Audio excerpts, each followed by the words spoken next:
திருச்சினாப்பள்ளி. திருச்சினாப்பள்ளி கேட்டிருக்கேன்.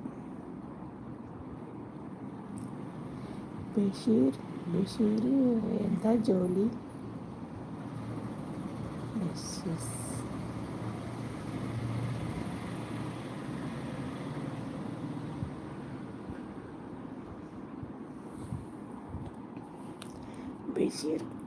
பஷீர் என்ன வேலை பார்க்குறீங்க?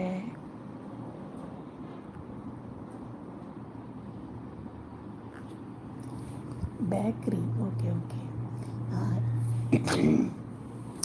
ബേക്കറിയിൽ പറഞ്ഞപ്പോഴാണ് ഞാൻ പറയാൻ വന്നത്. എൻ്റെ അമ്മാമ്മയും എൻ്റെ അപ്പാപ്പൻ്റെ അപ്പന് വലിയ ഇങ്ങനെ ബേക്കറി കട ഉണ്ടായിരുന്നു. 40-45 പേര് പണിക്കാരുണ്ടായിരുന്നു. പക്ഷേ അപ്പാപ്പന് ഞാൻ